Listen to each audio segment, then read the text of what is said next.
Okay so guys, welcome back to new video. और आज हम लोग बनाने जा रहे हैं वीडियो एक मोस्ट अवेटेड टॉपिक के ऊपर, और वो है ओवर ट्रेडिंग।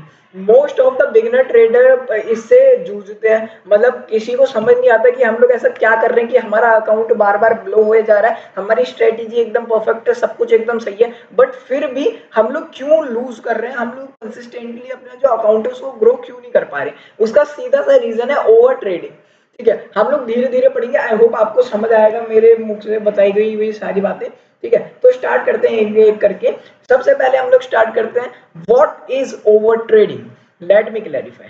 जब आप ट्रेड करते हो without any plan, without any plan of how to trade, मतलब आप आज कैसे ट्रेड करने वाले हो, आप बिना प्लान के, मतलब आपकी पोजीशंस क्या रहने वाली है आज, आपकी जो स्टॉप लॉस साइज है, टारगेट है, वो क्या क्या रहने वाला है, आपका की लेवल की एनालिसिस, बिना प्लान के जब आप ट्रेड करते हो और फिर आपका जो हार्ड एंड मनी लूज होता है, तब जब आपके अंदर फ्रस्ट्रेशंस आती है कि आपने अपना जो हार्ड एंड मनी है वो लूज करा है, वो जो फ्रस्ट्रेशन आती है, वो जो फियर आता है, उसके चक्कर में जब आप अननेसेसरी और ट्रेड्स लगाते हैं तो आप बहुत ज्यादा अकाउंट लूज करने लगते हैं। आप एक हफ्ता फॉर एग्जांपल 2 से 3 दिन कंसिस्टेंटली प्रॉफिट बना लेते हैं, बट एक दिन ऐसा आता है जिस दिन आप $10 का एग्जांपल के लिए लॉस कर देते हैं। ठीक है, इन इन 2-3 दिन आपने $20 to $30 बनाए। ओके, अब देन आपने $10 का लॉस कर दिया।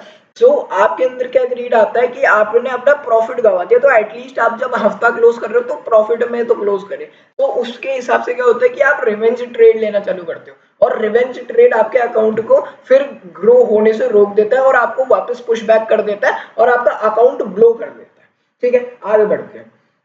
आगे हमारे पास आता है, it's not about how good your strategy is. कई बार 90% विन रेट वाली स्ट्रेटेजी पे भी लोग अकाउंट ब्लो करते हैं, कई बार क्या हमेशा ही करते हैं। ठीक है, बट बात यह है कि ये 99 या 100 नहीं है, तो 10% आपका जो है वो लॉस होना ही होना है। ठीक है, तो वो 10% लॉस में अपने जो फियर है, अपना जो ग्रीड है, अपनी जो इमोशंस है, अपनी जो इम्प्रैक्टिकलिटी है कि हम लोग मतलब अपना प्रॉफिट जो है, अपना लॉस जो है वो इतना रखेंगे उतना रखेंगे, मतलब अननेसेसरी अननॉलेजेबल। मतलब जब हम लोग ट्रेड करते without any logic, without anything, to just recover और close the week in profit. ठीक है, जब भी हम लोग वीक को प्रॉफिट में क्लोज करने की कोशिश करते हैं तो हमारी स्ट्रेटेजी भी कुछ नहीं कर सकती, क्योंकि स्ट्रेटेजी ने हमें 5 में से 4 दिन या 3 दिन प्रॉफिट बना के दिया है, बट अब वो 1 या 2 दिन की वजह से, जिसमें हम लोग अपना बस इस हिसाब इसलिए ताकि हम लोग अपने जो हफ्ता को ग्रीन में क्लोज कर सके, हम लोग रिवेंज और अननेसेसरी ट्रेड लेके अपना पूरा अकाउंट ब्लॉक कर देते। तो उसमें प्रॉब्लम हमारी स्ट्रेटेजी की नहीं है, प्रॉब्लम हमारी साइकोलॉजी की है, प्रॉब्लम हमारे इमोशंस की है। ठीक है, आगे बढ़ते हैं। आई होप आपको समझ आ रहा हो। ठीक है, अब main reason why over trading happens. Over trading हम करते क्यों हैं, होती क्यों है? बिल्कुल बेसिक सा रीजन है। सबसे पहला बोर्डम। बोर्डम क्या होता है? जब आप YouTube पे देखते हो कि ये वाला ट्रेडर इतने मिलियंस कमा रहा है, इसने इतने का प्रॉफिट कर लिया, सो आप एकदम ही मोटिवेट होके ट्रेड ट्रेड करने आते हैं। और जब आके आप देखते हैं कि आप बिना नॉलेज के, फॉर एग्जांपल थोड़ी बहुत भी नॉलेज ला रहे हैं, जस्ट उसके जैसा प्रॉफिट बनाने के लिए आप मार्केट में आते हैं और आप अपना ट्रेड बस मजे के लिए लगा लेते कि अब तो हो ही जाएगा प्रॉफिट, हम बैठे बैठे अपना टाइम वेस्ट ना करें, हम ट्रेड लगाएं, कुछ ना कुछ प्रोडक्टिविटी करें। यहाँ पे सबसे बड़ी चूक होती है, और ये एक पॉइंट बाकी के पांचों पॉइंट्स को लीड करता है। Let me tell you how. सबसे पहले, जब आपको बॉर्डम होगा तो आपके आपके जो ग्रीड होगी वो बढ़ेगी कि मैंने अपना इतना टाइम चार्ट्स को दिया, तो मैं कुछ ना कुछ प्रॉफिट या कुछ ना कुछ मनी बना के तो निकलूं। आई होप आपको फील हुआ होगा ये जब आपने बिगिनिंग में स्टार्ट करी होगी। उसके बाद आपको फोमो होगा, कि फियर ऑफ मिसिंग आउट। कई बार क्या होता है कि मार्केट जो है वो एकदम से स्पाइक कर जाता है, तो यहाँ पे लोग क्या करते हैं कि इधर ऊपर बाय कर देते हैं, फियर ऑफ मिसिंग आउट की मार्केट और ऊपर जाएगा, but instead of this market यहाँ से नीचे आ जाता है and they all lose their account. उनका पूरा अकाउंट लूज हो जाता है, वो पूरा उनका जितना हार्ड एंड मनी, जितना सब कुछ होता है, सब कुछ खत्म हो जाता है। सो आपको कभी भी फोमो नहीं करना है, फियर ऑफ मिसिंग आउट। ठीक है, कभी भी मार्केट मिस नहीं होता। ये हम लोगों ने ये टर्मिनोलॉजीज बना रखी हैं अपने फियर के अपनी कमियों के ऊपर। बट फोमो जैसा असलियत में कोई चीज नहीं होती। आप आज ही रहोगे, आप अगले 5 6 70 80 साल तक ही जियोगे, बट मार्केट लाइफ लॉन्ग जिएगी। मार्केट आपके पहले भी थी, मार्केट आपके बाद भी रहेगी। मार्केट को आपसे आज आज आपको सेटअप नहीं मिल रहा है, कल आपको मिलेगा। आप बस पेशेंसली वेट करो और फोमो मत करो, ठीक है, सिंपल सी बात है। उसके बाद रिवेंज ट्रेड। अब रिवेंज ट्रेड कब आती है? जब आपका जो मनी है वो लूज होना चालू होता है, ठीक है, तो आपको अंदर से ये आता है कि मैं अपना हार्ड अर्न मनी कैसे गवा सकता हूँ एक बेकार सी चीज पे, एक गैम्बल में। तो उस जगह पे जब आप अपने हार्ड एंड मनी को वापस बनाने की कोशिश करने के लिए आप अननेसेसरी, अनलॉजिकल, प्लान्ड ट्रेड्स बनाते हैं, तब आप रिवेंज ट्रेड कर रहे होते हैं। और जब आप रिवेंज ट्रेड करते हैं तो आपका अकाउंट का कोई चांस ही नहीं होता ग्रो करने का। अगर मार्केट 2 3 दिन अच्छा स्पाइक दे के भी आपने 2 4 दिन प्रॉफिट कर लिया ना, आप उसको सस्टेन ही नहीं कर पाओगे जब तक आप रिवेंज ट्रेड अपने उससे काट ना लो। आपको रिवेंज ट्रेड हटानी पड़ेगी, तभी आप एक सिस्टमैटिक ट्रेडर बन पाएंगे। उसके बाद हमारा एक लास्ट पॉइंट आता है, लैक ऑफ डिसिप्लिन। अब लैक ऑफ डिसिप्लिन का मतलब है आप आपकी जो कंसिस्टेंसी है उसमें लैक होना, कि आपकी जो कंसिस्टेंसी है वो कम है। मतलब आप अपने रूल्स के हिसाब से ट्रेड नहीं करते। जैसे ही आपका एक लॉस होता है या 2 लॉस होता है, आप अपने सारे रूल्स भूल के बस अपना मनी वापस बनाने लग जाते हैं। I hope many of the beginners have faced this issue, ठीक है। मुझे पक्का पता है बहुत सारे आप जो नए ट्रेडिंग चालू कर रहे हैं, आपने इसको पक्का फील किया होगा कि जब तक आपके पास एक डिसिप्लिन, जब तक आपके पास एक सेट ऑफ रूल नहीं होगा, आप उसको जब तक डिसिप्लिन के साथ फॉलो नहीं करेंगे कि ये मेरे लिए लक्ष्मण रेखा है, इसको मेरे को फॉलो करना ही करना है, करना ही करना है, तब तक आप एक प्रॉफिटेबल और एक डिसिप्लिन ट्रेडर नहीं बन सकते। और डिसिप्लिन सबसे बड़ी और सबसे पहली सीढ़ी है to become a profitable trader, ठीक है। आगे बढ़ते हैं। ओके, द हिडन डेंजर, ठीक है, हाई ट्रांजैक्शन कॉस्ट, ठीक है। सबसे पहले जब आप ट्रेड करते हैं, तो आप जब रिवेंज ट्रेड करने जाते हैं, सबसे पहले आपका ब्रोकरेज लग जाता है, तो उसमें आपका और मनी चले जाता है, तो आपका अकाउंट माइनस में हो जाता है। सो आप उसमें अपनी जो विल होती है, जो आपके अंदर कैपेसिटी होती है, जो आपके अंदर वो डिसिप्लिन आने वाला होता है, वो आप उससे भी लूज कर देते हो। कि आपने अपना एक अकाउंट बनाया, उसमें आपने ब्रोकरेज भी कर दिया, वो भी कर दिया, तो आपको ट्रेड्स इसलिए कट करनी पड़ेगी, ठीक है। आगे बढ़ते हैं, इमोशनल एग्जॉस्शन। क्या होता है जब मार्केट जब हमारे बहुत अगेंस्ट में जाती है और हम हद से ज्यादा ट्रेड कर देते हैं, तो आपको फील होता होगा कि आपको एक फटीगनेस सी आती है, आपको एक थकावट सी होने लगती है और मन करता है अब हम इसको नहीं छुएंगे, ठीक है, अब हम ट्रेडिंग कभी नहीं करेंगे। Let's focus on our job, let's focus on our studies. हम अपने पढ़ाई पे फोकस करते हैं, हम अपने जॉब पे फोकस करते हैं, इसको रहने देते हैं, इट्स जस्ट अ स्कैम, ठीक है। बट द रियल रीजन जो है वो यही है कि आपके जो इमोशंस है वो एग्जॉस्ट हो जाते हैं, कि इट्स ये पूरा फेक है, ये पूरा ऐसा गेम वेम है, सो इसमें कुछ करियर नहीं है, हम लोग अपना अलग देखते हैं। तो यहाँ पे जब आपके इमोशनल एग्जॉस्ट हो जाते हैं, आपका सब कुछ मोटिवेशन जितना आपने सीखा होता है, जितना आपने समझा होता है, आप वो सब भूलकर बस आपने जो नया एक नया करियर पाथ चुन के उस पर चलने लगते हैं, and you quit this thing, okay. उसके बाद poor decision making. Let me tell you, जब भी आप मेरा पुअर डिसीजन मेकिंग तब कहते हैं जब आप अपने रूल्स के होते हुए भी आप अपने रूल्स के बाहर जा रहे हैं, सो आप एक पुअर डिसीजन बना रहे हैं। जब आप अपनी स्ट्रेटेजी के होते हुए, अपनी A+ स्ट्रेटेजी के जिसका विन रेट 90% है, फिर भी कुछ दिन जब वो काम नहीं करती, आप फालतू की ट्रेड्स लगा रहे हैं instead of waiting for the market कि वो आपका जो सेटअप है वो बनाए। सो ये भी आपका एक पुअर डिसीजन है जो कि आपको वापस बॉटम में लाके खड़ा कर देता है, ठीक है। उसके बाद इनकंसिस्टेंसी रिजल्ट। सबसे बड़ी चीज होती है कंसिस्टेंसी, रिजल्ट बाद में आता है, सबसे पहले आती है कंसिस्टेंसी, कि आप एवरीडे मार्केट में आओ, 1% सीखो और उसको अगले दिन इम्प्लाई दोबारा करो, ताकि आप और अच्छे से मार्केट को धीरे धीरे स्टडी कर सको। सो 6 7 महीने में आप एक परफेक्ट नहीं तो एक एवरेज ट्रेडर हो जाओ, जो अपना एक अकाउंट जो है वो कंसिस्टेंटली ग्रो कर सकता है, ठीक है। उसके बाद ब्लोन अकाउंट्स, तो ये तो बहुत बड़ी चीज है कि जब अकाउंट ब्लो होने चालू हो जाते हैं तो लोग वैसे ही क्विट करना चालू कर देते हैं, ठीक है। तो इस ये वाला कुछ ज्यादा बड़ा नहीं था। आगे बढ़ते हैं, over trading versus discipline trade, ठीक है। सबसे पहले ओवर ट्रेडिंग में मैनी ट्रेड्स, ठीक है, तो ओवर ट्रेडिंग तब होती है जब हम लोग क्वालिटी ट्रेड्स की जगह, मतलब क्वालिटी ट्रेड्स होती है जब आप ओनली अपने ए प्लस सेटअप बनने पे ट्रेड लो, ठीक है। बट कई लोग क्या करते हैं, फटाक से एंटर, फटाक से एग्जिट, फटाक से एंटर, फटाक से एग्जिट, तो वो क्वालिटी ट्रेड की जगह क्वांटिटी आ जाती है वहां पे। तो जैसी क्वांटिटी आती है आपके इमोशंस आ जाते हैं, ठीक है, इमोशंस आ जाते हैं, आपका लॉस हो जाता है, तो फिर आपका सेटअप आप छोड़ देते हैं, आप बस उस पैसे को वापस रिकवर करने की कोशिश करने लग जाते हैं। और जब आप उसको रिकवर करते हैं तो आप अकाउंट ब्लो पे ब्लो, ब्लो पे ब्लो, ब्लो पे ब्लो करते जाते हैं और आपकी जो कंसिस्टेंसी होती है वो खराब हो जाती है। आप एक कंसिस्टेंसी के साथ अब मार्केट में रोज नहीं आ पा रहे हैं, क्योंकि आपको पता है कि वो बार बार लॉस कर दे रहा है, आपका सब कुछ जितना भी आपका मोटिवेशन होता है टू लर्न द मार्केट, वो सब आपका फेल हो जाता है, ठीक है। उसके बाद लूजिंग, ठीक है। लूजिंग क्या होता है, जब आपकी इनकंसिस्टेंसी आती है फिर आप लूज करना चालू हो जाते हो, क्योंकि अब आप कुछ सीख नहीं रहे हो, आप बस आपने जितना अपना पैसा लूज करा मार्केट में उसी को रिकवर करने के लिए बार बार आ रहे हो, सो आपकी एक लूजिंग स्ट्रीक भी लगनी चालू हो जाती है, ठीक है। आई होप आपको समझ आ रहा हो, ठीक है। उसके बाद द ओवर ट्रेडिंग माइंडसेट, इसमें तीन चीजें आती हैं आपके थॉट्स में।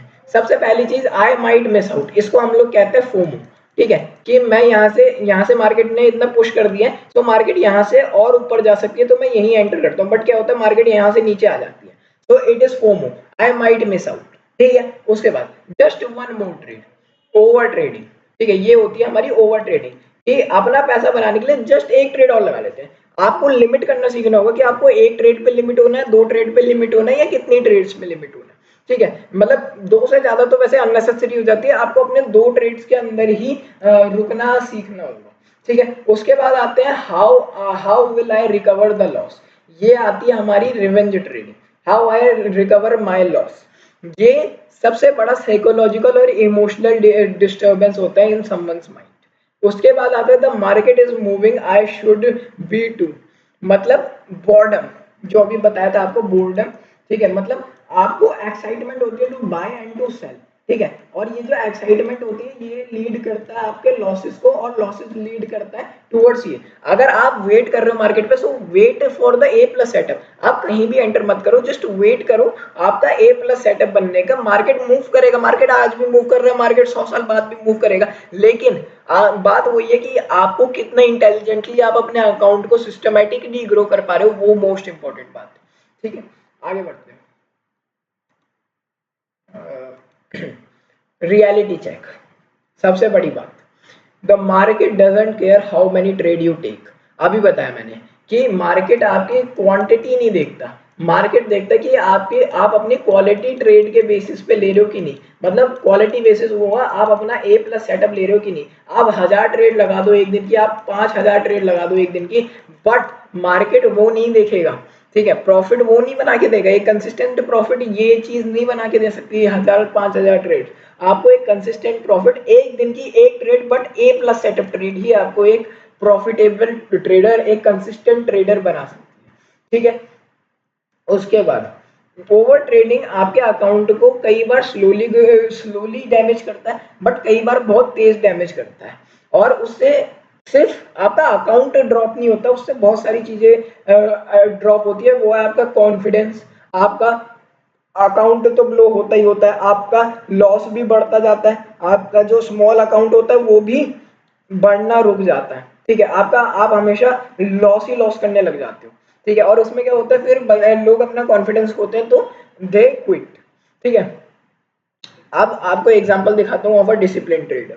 सबसे पहले डिसिप्लिन ट्रेडर सिर्फ 2 ट्रेड पर डे, मैंने अभी बताया मिनिमम मिनिमम 2 कर दो, चाहे आपका 5 करता हो ना, 5 आपका मन करे कि आप 5 ट्रेड लूज कर सकते हो एक दिन की, आप उसको लिमिट करके 2 ही कर दो, 5 मत करो, 2 ही कर दो, ठीक है। आपका विन रेट 60% है, ठीक है, तो विन रेट तो आपकी स्ट्रेटेजी पे डिपेंड करता है, वो आपके ऊपर नहीं है, ठीक है। आपको बस वो स्ट्रेटेजी, वो अच्छी स्ट्रेटेजी ढूंढनी है जो मैं आपको दूंगा, आप बस टेंशन मत लीजिए, ठीक है। उसके बाद रिस्क पर ट्रेड, ये बहुत इंपॉर्टेंट बात है, ठीक है, कि आप हमेशा अपनी ट्रेड में कितने का रिस्क ले सकते हो, और फिर एक कंसिस्टेंसी के साथ ग्रोथ इंस्टेड ऑफ माइनस में, ठीक है, समझे। आगे बढ़ते हैं, how to avoid trading, how to avoid over trading, ठीक है। सबसे पहले have a clear trading plan, कि आप आज मार्केट में क्या सेटअप देख रहे हो, और मार्केट आपके सेटअप के हिसाब से फॉर्मेशन कर रहा है, तो वो सिर्फ आपका ए प्लस सेटअप होना चाहिए जिसमें आप ट्रेड लोगे, ठीक है। डिफाइन योर सेटअप, ठीक है, मतलब आप पहले क्लियर ट्रेडिंग प्लान बनाओ कि आपकी जो पोजीशन साइजिंग रहेगी वो ये रहेगी, आपका जो स्टॉप लॉस रहेगा वो ये रहेगा, आपका टारगेट ये रहेगा। उसके बाद अपना सेटअप डिफाइन करो कि आपका ए प्लस सेटअप बन रहा है कि नहीं बन रहा, ठीक है। उसके बाद सेट अ डेली ट्रेड लिमिट, अभी बताया आपको 2 ट्रेड मैक्स पर डे, खत्म गया। ओके, यूज ट्रेडिंग जनरल, आप एक ट्रेडिंग जनरल यूज करो जिसमें आप रोज लिखोगे अपने इमोशंस, अपने कि आप कुछ ज्यादा इमोशन तो नहीं ला रहे थे अपने ट्रेड में बार बार, या आप क्या अननेसेसरी गलतियां कर रहे हो जो आप अगली बार अवॉइड कर सकते हो, ठीक है। उसके बाद टेक ब्रेक्स, मतलब आप कंसिस्टेंट, आप बस ट्रेड लगाए जा रहे हो लगाए जा रहे हो लगाए जा रहे हो, ऐसे नहीं। एक दिन का आप अपने सेशन डिफाइन कर लो, जैसे मैं सिर्फ एक ही सेशन ट्रेड करता हूँ, वो है न्यूयॉर्क सेशन। उसमें स्टार्टिंग में 10 मिनट में मेरा काम हो गया, मैंने अपना पीसी बंद करा एंड आई एम होम, ठीक है, मैं घर चले जाता हूँ, खत्म बात, ठीक है। उसके बाद focus on quality not quantity, ये मैंने आपको एक्सप्लेन कर दिया, ठीक है। आगे बढ़ते हैं, क्रिएट योर ट्रेडिंग प्लान, ठीक है। If your trading plan doesn't exist, your trading doesn't exist. आपके पास प्रॉपर एक ट्रेडिंग प्लान होना चाहिए कि आपके जो मार्केट, जो आप कौन सी मार्केट आज ट्रेड करने जा रहे हो, आपका पहले डिफाइन होना चाहिए, ठीक है। आपका टाइम फ्रेम, खैर ये वाला मैं अवॉइड करता हूँ, ये वाला जो पॉइंट है, ठीक है। आपका सेटअप कि आप ए प्लस सेटअप ले रहे हो कि नहीं ले रहे, ठीक है। एंट्री रूल्स, आपके रूल्स आपके सामने चेकलिस्ट की तरह बने रहने चाहिए कि आप टिक करके आगे बढ़ सको। रिस्क मैनेजमेंट और ट्रेड मैनेजमेंट, आपको पहले से लिख के चलना है कि आप कितने पॉइंट्स का स्टॉप लॉस ले सकते हो और कितना आपको पोजीशन साइजिंग ऐड करनी है उसमें, ठीक है। उसके बाद सेट रूल एंड लिमिट्स, ठीक है। सबसे पहले ये मैंने आपको अभी भी एक्सप्लेन करा था कि सबसे पहले मैक्स ट्रेड पर डे सिर्फ 2 ट्रेड लीजिए पूरे दिन में, ठीक है। उसके बाद कुछ मत लीजिए। उसके बाद max risk per day 2 to 3%, ठीक है, 2 to 3%, खत्म, इतना काफी है, ठीक है। Stop trading after a losing streak, ठीक है, मतलब अगर आपने एक दिन में 2 ट्रेडें ली, दोनों लूज हो गई, सिंपल है, बंद कर दो ट्रेडिंग, ठीक है, easy. The rules are the best way to protect your capital and grow your small account, ठीक है। आपके स्मॉलेस्ट से स्मॉलेस्ट अकाउंट अगर आप सेट ऑफ रूल्स के साथ और लिमिट्स के साथ ट्रेड करोगे ना, तो आप कंसिस्टेंटली एक प्रॉफिट बना पाओगे, ठीक है। उसके बाद यूज और ट्रेडिंग जनरल, मतलब ये तो मैंने अभी आपको एक्सप्लेन कर दिया कि आपको हमेशा अपनी जनरल के साथ जो आप ट्रेड ले रहे हो वो आपका पता होना चाहिए आपको कि आपके उस समय इमोशंस क्या थे और आप उस ट्रेड में क्या सोच के क्या आपका सेटअप था और क्या आपकी मिस्टेक्स और क्या आपकी इम्प्रूवमेंट थी, ठीक है। और फिर आपको ब्रेक्स भी लेना पड़ेगा। कई लोग क्या करते हैं, सैटरडे संडे को भी बिटकॉइन में बैठे रहते हैं। No, just avoid on Saturday Sunday, आराम से बैठो, रिलैक्स करो, कुछ भी करो, बट चार्ट्स मत देखो, आराम से पेशेंसली आप मंडे टू फ्राइडे ट्रेड करो कंसिस्टेंटली, ठीक है। बट आप थोड़ा सा ब्रेक लेना भी सीखो, वरना साइकोलॉजी डबल डैमेज होगी और डबल डिस्टर्ब होगी, ठीक है। आगे बढ़ते हैं, ठीक है। और remember, you don't need to trade every day, ठीक है, ये सबसे बड़ी चीज है। जिस दिन आपका ए प्लस सेटअप नहीं दिख रहा उस दिन ट्रेड नहीं लेनी, जिस दिन ए प्लस सेटअप दिख रहा है उस दिन आप नहीं भी चाह रहे हो ट्रेड लेना तब भी लेनी है, ठीक है। बिल्कुल सिंपल, बिल्कुल बेसिक, एकदम आसानी से समझा रहा हूँ आपको। Focus on what matters, patient matters, discipline matters and consistency matters, not greed doesn't matter, FOMO doesn't matter, okay, revenge trading doesn't matter, your profit doesn't matter। आपको अपना प्रोसेस फॉलो करना है, प्रॉफिट अपने आप आ जाएगा, ठीक है, जस्ट बी कंसिस्टेंट, ओके। आगे बढ़ते हैं। उसके बाद over trading is a habit, habit को ब्रेक करना, डिसिप्लिन बनाना, to protect your capital, to let your profits grow, ठीक है। आपको ये जो ओवर ट्रेडिंग की बैड हैबिट है इसको तोड़ना पड़ेगा किसी भी हालत में, तभी आप एक, और ये टूटेगी कैसे, बिल्ड डिसिप्लिन। अब जब डिसिप्लिन बिल्ड हो जाएगा तो आपका जो कैपिटल है वो अपने आप प्रोटेक्ट हो जाएगा, और जब कैपिटल प्रोटेक्ट होना चालू हो जाएगा तो आपके प्रॉफिट्स अपने आप ग्रो होना चालू हो जाएंगे, आपको प्रॉफिट्स पे ध्यान देने की जरूरत नहीं पड़ेगी, आप जस्ट अपना नॉर्मल ट्रेड करिए, अपना नॉर्मल रूल्स के हिसाब से चलिए, ओके। उसके बाद the goal is to learn consistency, ठीक है। हमारा गोल ये नहीं है to make big big profits, हमारा वो है कि हम लोग प्रोसेस को फॉलो करें, कंसिस्टेंसी के साथ ट्रेड लगाएं, एवरीडे मार्केट को शो अप करें, डर के पीछे ना बैठे, और आराम से अपने पूरे रूल्स के साथ, पूरी कंसिस्टेंसी के साथ ट्रेड लें, okay. Final thought, trade less, trade smart, trade like a professional, your future self will thank you, ठीक है। अपने आप को, अपने क्वालिटी ट्रेड्स लीजिए, ठीक है, अपने आप को स्मार्ट ट्रेड कीजिए कि A+ नहीं मिल रहा तो खत्म। ठीक है, ट्रेड लाइक अ प्रोफेशनल। ठीक है, बिल्कुल अच्छे से अपनी सारी चीजें मैनेज करके चलिए। ठीक है, आप जब फ्यूचर में उस फाइनेंशियल फ्रीडम को फील करेंगे तो आप अपने आप को थैंक करेंगे। और आई होप आपको आज की ये वाली वीडियो पसंद आई हो। Thank you for coming.